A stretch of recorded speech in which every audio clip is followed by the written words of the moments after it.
ఎన్నో సాంస్కృతిక సంస్థలు స్థాపించి సరైన ఆర్థిక వసతులు లేక, సరైన సమయం లేక, ఆదరించే ప్రేక్షకులు కరువు అవటం వల్ల ఎన్నో సాంస్కృతిక సంస్థలు కనుమరుగుతున్న ఈ పరిస్థితుల్లో ఈ సమయంలో awareness association for theatre and music, దీని పేరులోనే సరికొత్త నిర్వచనం ఉంది. అసలు ఒక ఆర్టిస్ట్ని తయారు చేయడానికి కానీ, ఒక మ్యూజిషియన్ని తయారు చేయడానికి కానీ ఒక ట్రైనింగ్ ఇన్స్టిట్యూట్ లాంటిది స్థాపించాలనే ఒక పవిత్రమైన ఉద్దేశంతో ఈ సంస్థను స్థాపించడం జరిగింది. నిన్న ఈ యొక్క అసోసియేషన్కి ఆ కళామ తల్లి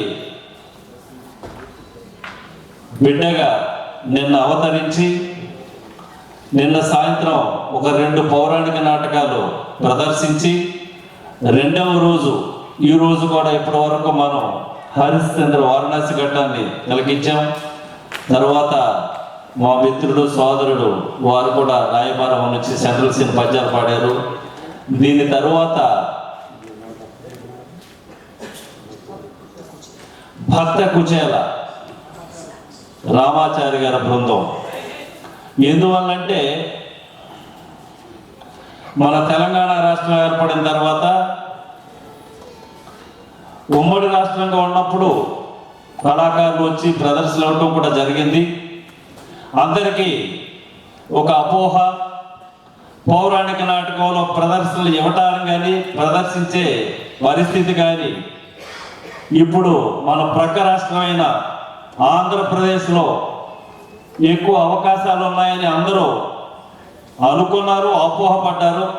అక్కడే కాదు, తెలంగాణ రాష్ట్రంలో కూడా చక్కటి గాయకులు, చక్కటి నటులు, నటీమణులు కూడా ఉన్నారని నిరూపించడానికి ఈ యొక్క అసోసియేషన్ అధ్యక్షులు హైదరాబాద్ నగరంలో వందలాది మంది పౌరాణిక గాయకులను తయారు చేయడానికి ముఖ్య కారకులు శ్రీ చంద్రబాబు నాయుడు గారు ఈ చక్కటి నిర్ణయం తీసుకుని, మీరందరూ చూసే ఉంటారు, నిన్న జరిగిన ప్రదర్శనలు కానీ ఈ రోజు జరిగిన ప్రదర్శన, జరగబో ప్రదర్శన కూడా అందరూ కూడా మన తెలంగాణ రాష్ట్రం నుంచి వచ్చిన మన గాయకులే తప్పించి బయట నుంచి వచ్చిన వాళ్ళు ఎవరు లేరు.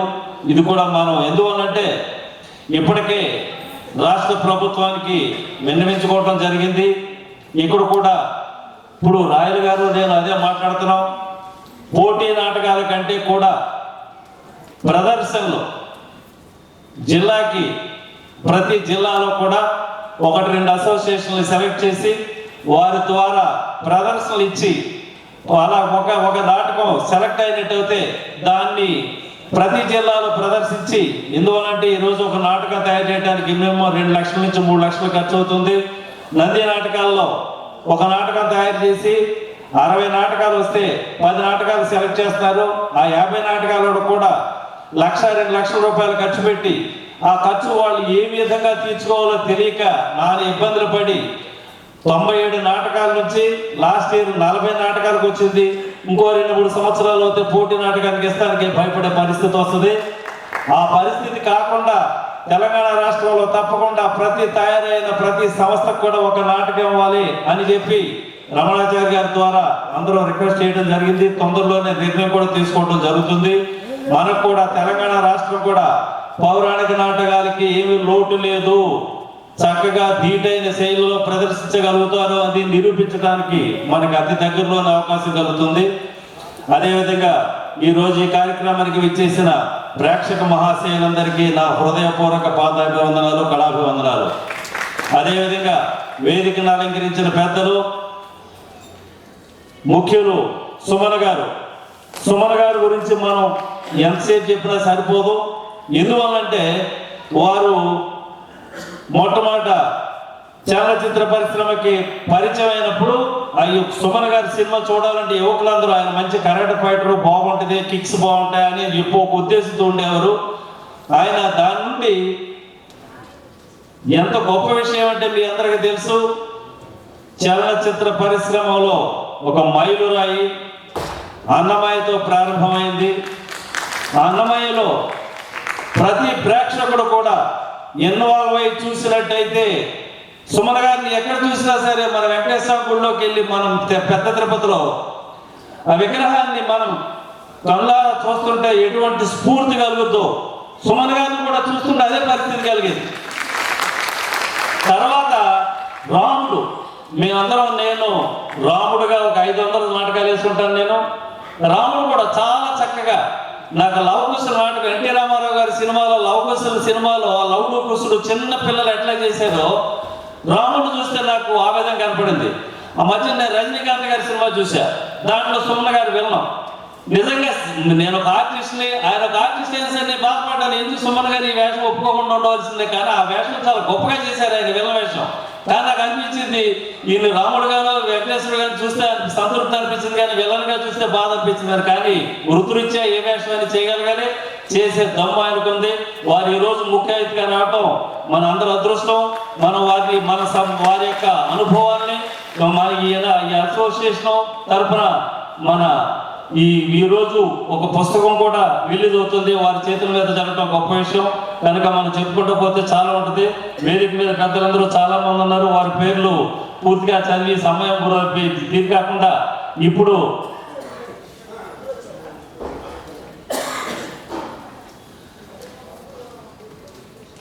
శ్రీ నాగభూషణం గారిని, ఎందువల్లంటే దీని తర్వాత నాటకం ఉంది, అందరూ కూడా ఒక్కొక్క 2 నిమిషాలు మాట్లాడి క్లుప్తంగా మన యొక్క ఉద్దేశాన్ని, మన యొక్క ఆశీస్సుల్ని, ఈ యొక్క అసోసియేషన్ అభివృద్ధిలోకి రావడానికి అన్ని విధాలు ఆశీర్వదించి ఆదుకోవడానికి మనం అందరూ ఆలోచించే విధానంగా 2 మాటలు మాట్లాడి పక్క వాళ్ళకి అవకాశం వస్తుందిగా ప్రార్థన. నాగభూషణం గారిని వారి యొక్క అమూల్యమైన సందేశాన్ని అందించవలసిందిగా ప్రార్థన.